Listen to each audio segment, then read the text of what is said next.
Honorable Vedi President, Honorable President, Secretary and members of the Board of Association and litigants. అందరికీ నమస్కారం. మనము ఇప్పుడు ఈ లోకల్ అనేది ఈ సంవత్సరంలో 1748 కేసెస్ ఇప్పటికే డిస్పోజ్ చేయడం జరిగింది.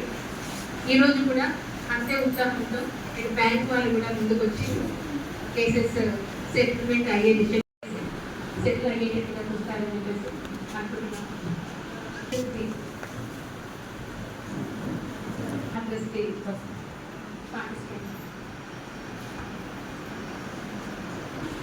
నేషనల్ లోక్ అదాలత్ సమావేశానికి ముఖ్య అతిథులుగా హాజరవుతున్నటువంటి మరియు chairman district legal services authority మరియు మొదటి అదనపు జిల్లా న్యాయమూర్తులు మరియు రెండవ అదనపు జిల్లా న్యాయమూర్తులు మరియు స్పెషల్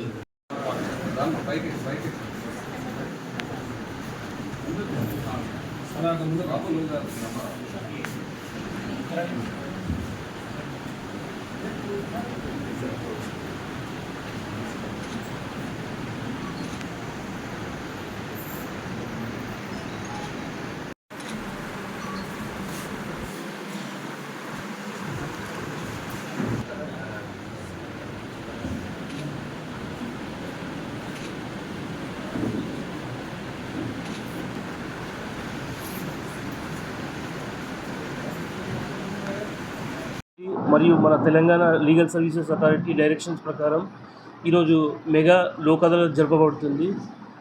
ముఖ్యంగా దీంట్లో కేసులు రాజీ పడితే కోర్టు ఫీ వాపసు రావడం జరుగుతుంది. అదేవిధంగా దీనిపైన అప్పీల్ అనేది ఉండదు. కాబట్టి అందరూ సద్వినియోగం చేసుకోవాలి.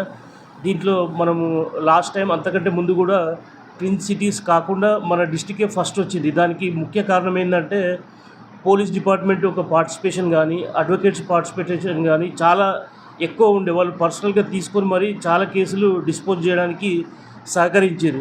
ఈసారి కూడా అలాగే డిస్పోజ్ చేయడానికి ప్రయత్నించారు. మన ఎలక్షన్ కోడ్ అది ఉండడం వల్ల కొంచెం పోలీస్ డిపార్ట్మెంట్ వాళ్ళు కొంచెం తక్కువ అవుతాయి అని చెప్పి చెప్పడం జరిగింది. అది కరెక్టే. అది కూడా కాకపోతే అయినంత వరకు ఇప్పుడు మనము లాస్ట్ లోక్ అదాలత్ నుంచి ఈ రోజు వరకు కూడా అన్ని కేసులు కూడా చాలా ఎక్కువనే చేసిరు. ఈసారి కూడా దీనికి ఇన్సూరెన్స్ కంపెనీస్ కానీ బ్యాంక్స్ కానీ అందరి పార్టిసిపేషన్ అనేది ఉన్నది కంపల్సరీ. అందరిది ఉండడం వల్లనే మన డిస్టిక్ ట్విన్ సిటీస్ కాకుండా మన డిస్టికే ఫస్ట్ రావడం జరిగింది. ఈరోజు కూడా మీ అడ్వకేట్స్ అందరికి కూడా రిక్వెస్ట్ ఏంటంటే కక్షిదారులందరికీ కూడా మీరు అడ్వైజ్ చేస్తే బాగుంటుంది. ఎందుకంటే మనము కొన్ని కంటెస్ట్ చేసే కేసులకు టైం కేటాయించగలుగుతాం. దీని అనవసరమైన కేసులు ఉంటే అవి రాజీ కుదిర్చడమే బెస్ట్. ఎందుకంటే మన ఆనరబుల్ సుప్రీంకోర్టు కూడా 1987 వరకు కూడా ఏ చట్టం అనేది లేకుండా లోక్ అదాలత్ జరపడానికి చాలా కేసులు కూడా సుప్రీంకోర్టు వరకు వెళ్ళిన తర్వాత అక్కడ కాంప్రమైజ్ చేయడం జరిగింది. అప్పుడు ఈ యాక్ట్ రావడం జరిగింది. లీగల్ సర్వీసెస్ అథారిటీ యాక్ట్ అనేది 1987లో రావడం జరిగింది. దాని తర్వాత మనం ప్రతిసారి లోక్ అదాలత్లో చాలా కేసులు కూడా డిస్పోజ్ చేయడం జరిగింది, రాజీ కుదిర్చడం జరిగింది. కాబట్టి ఇప్పుడు మన సెక్రటరీ గారు చెప్పినట్టు కేసు ఓడిపోయిన వాడు ఇద్దరు ఏడుస్తారు. కాబట్టి ఇక్కడ కాంప్రమైజ్ అయితే ఏంటంటే ఇద్దరు కూడా ఓడిపోయినట్టు కాదు, ఇద్దరు కూడా గెలిచిన విధంగానే ఉంటుంది. అప్పీల్ ఉండదు. ఆ లిటిగేషన్ అనేది అక్కడే ఎండ్ అవుతుంది. కాబట్టి దీనికి మీ పార్టిసిపేషన్ ముఖ్యంగా అడ్వకేట్స్, పోలీస్ డిపార్ట్మెంట్ వారి సహకారం చాలా అవసరము. చాలా లాస్ట్ లోక్ అదాలత్లో కూడా చాలా ఎక్స్టెండ్ చేశారు వాళ్ళ సహకారం. కాబట్టి ఈరోజు కూడా అట్లనే సద్వినియోగం చేసుకోవాలని చెప్పి అందరికీ కోరుతున్నాను.